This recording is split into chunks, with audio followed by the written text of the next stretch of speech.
Vamos lá, povo do bem. Bom dia, boa tarde, boa noite para todo mundo que está aí assistindo o canal. Aqui, novamente eu, Clóvis Leite, comunicando na nossa viagem matinal de segurança, né? Segurança na veia, tudo seguro por aí, galera? Tudo segurado, tudo seguro. A saúde e a segurança do trabalho dos seus e sua, tá tudo bem? Isso que importa, né? Então vamos lá, pessoal, hoje eu vou contar uma história rápida. E antes de contar a história, né, falar uma frase aí que eu escutei uma vez. Deve estar escrito em algum livro aí, né? Na grande maioria das vezes a gente consegue citar as fontes, outras não. A grande maioria das vezes as histórias da vida são contadas por velhos deitados, né? Ou melhor, por velhos ditados. E às vezes a gente não consegue encontrar o fio da meada e saber quem foi que contou a história a primeira vez. Então, essa história de que contou a primeira vez, né? De quem contou a primeira vez, ele disse o seguinte: que infeliz do homem que não consegue, ou melhor, que não tem história para contar. Infeliz do homem que não tem história para contar. E aí eu fui aprender isso, acho que bem depois dos 40 anos de idade, né? Acho que até os 40 a gente realmente não está vivendo muito ligado na Terra. O pessoal diz que a gente começa a viver aos 40. E hoje, depois de passar dos 40, a gente começa a acreditar que isso também é uma história verdadeira, né? Bom, pessoal, então é isso.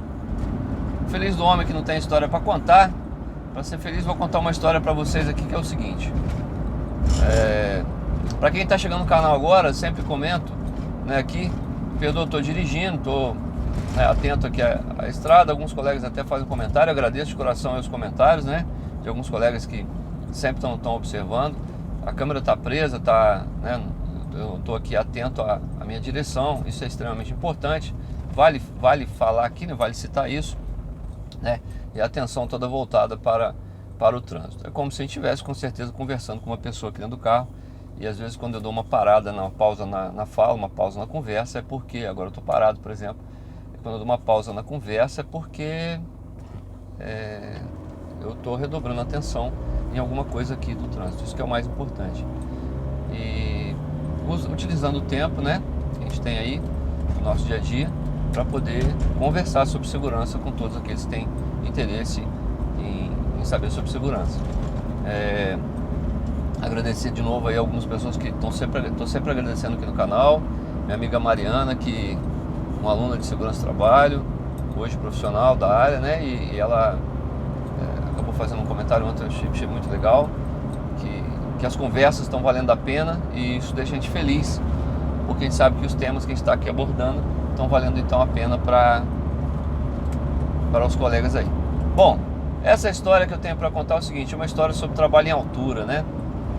Quanto à importância do cumprimento das normas, do cumprimento das regras de segurança, mais do que cumprimento de normas, cumprimento de regras, né, estabelecidos pelos profissionais de segurança, salvam vidas. Bom, eu trabalhava numa empresa há alguns anos atrás, há um par aí de 14, 15 anos atrás, né? E a gente estava executando uma atividade em altura. E essa atividade em altura era, como diz o pleonasmo vicioso, era altura bem alta mesmo. Era muito alta, era um pé direito de mais ou menos 12 metros de altura. Então o risco é acentuado, né? E as pessoas necessitariam trabalhar sobre o telhado, né? Então a gente fez uma exigência básica, né? E naquela ocasião a gente não tinha o advento 100% ainda da NR35 como tem hoje, né?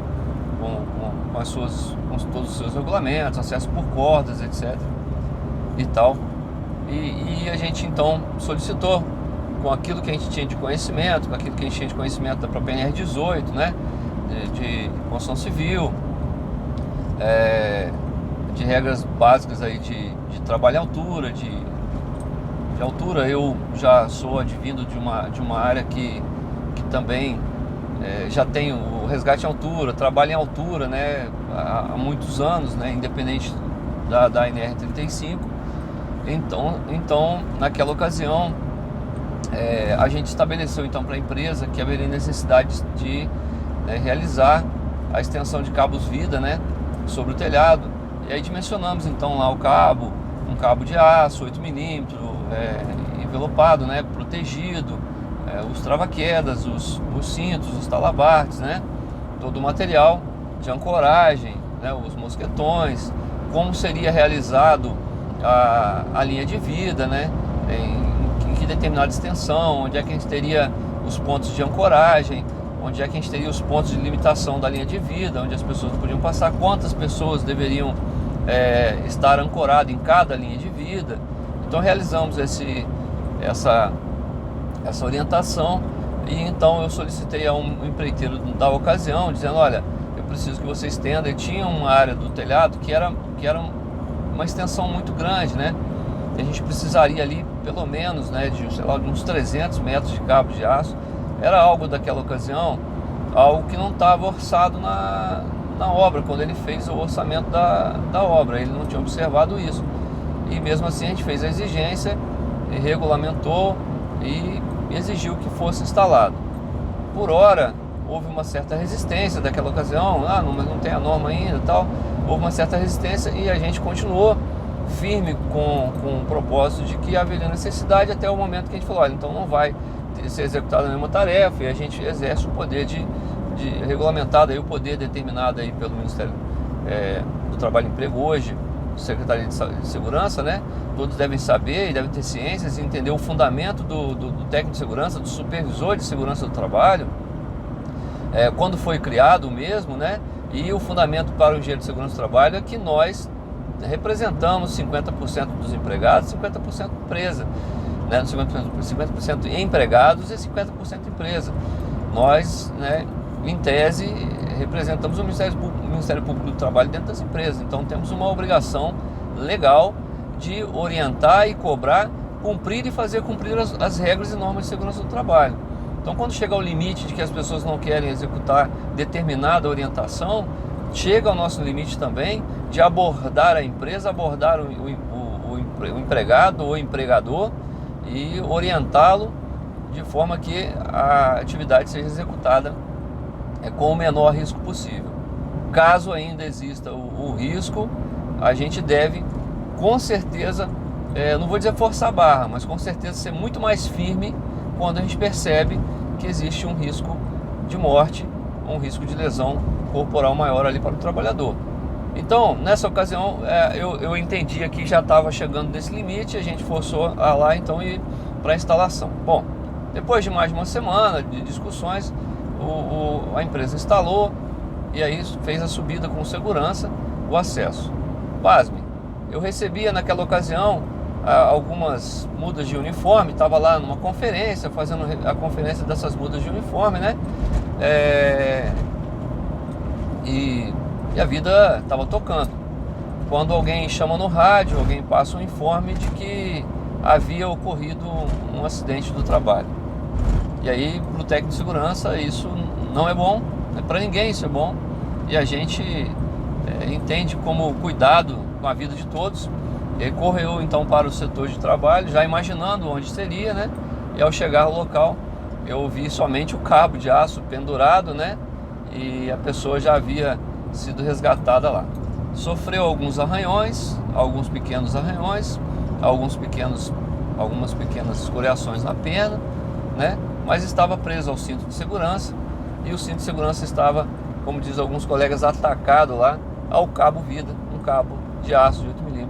E o mesmo apenas rompeu a telha e veio ficar pendurado, né? Agarrado ali, porque ficou nervoso, a treliça daquele telhado, né? Para quem não conhece o treliça, né? Vou pesquisar aí telhado, cumieira, treliça, vocês vão verificar o que é uma treliça de um telhado. Bom, e ficou preso por ali. Semanas depois, essa atividade de altura, anos depois, essa atividade de altura continuou ocorrendo, porque a empresa substituiria todos os seus telhados lá, né? E isso aconteceu. E aí, anos depois, ocorreu uma nova atividade. A gente já havia aprendido com esse evento, né? E aí a gente ficou mais fácil para fazer a exigência antes, na contratação, fazer um termo de referência mais organizado e tal. Então nós fizemos. E numa nova situação, um colega sobre um telhado, isso a gente presencia, né? Parafusando as telhas que já haviam sido colocadas no local, provavelmente por algum lapso, né, do dia a dia de trabalho, deixou de parafusar alguns parafusos de uma telha, ainda não havia terminado, e uma outra colega e uma mulher vinha caminhando sobre esse telhado, né, com o seu cinto preso ao cabo vida. E aí, ao chegar nessa telha, ela pisou, e era uma telha de uma gramatura menor, né, uma telha de mais ou menos 6 milímetros, não é uma espessura bem fina. Também é importante, os telhados têm as suas gramaturas de telhados aí, observem também, pesquisem aí, telha de 6 milímetros, telha trapezoidal, tem telhas diferentes, cada uma tem sua resistência, né? Então ela pisou sobre aquela telha e ela, como se ela tivesse parafusado nas suas bordas, né? Ela talvez até resistiria, mas como ela não estava parafusada e ela pisou no intervalo da estrutura metálica, né? Pisou somente sobre a telha então cedeu, rasgou, por ser muito fina, os parafusos que ainda estavam presos, e ela veio a cair. Mesma coisa, ela caiu, só que estava presa ao cabo vida, ficou pendurada, né? E aí rapidamente foi socorrida e não houve um dano maior, só o susto, né? Aí a gente brinca, toma aquela aguinha com açúcar, vai lá no ambulatório, faz uma aferição de pressão, dispensa, vai para casa, toma água, no outro dia volta, graças a Deus a gente faz a investigação do evento. Pessoal, o que eu quero deixar nessa mensagem então de segurança para vocês sobre trabalho em altura? O trabalho em altura é extremamente perigoso. Subiu a uma altura acima de 2 metros, nós já estamos num risco limiar para a nossa saúde, para nossa integridade. Então muita atenção quando vocês forem liberar, quando forem autorizar, quando forem avaliar um trabalho em altura.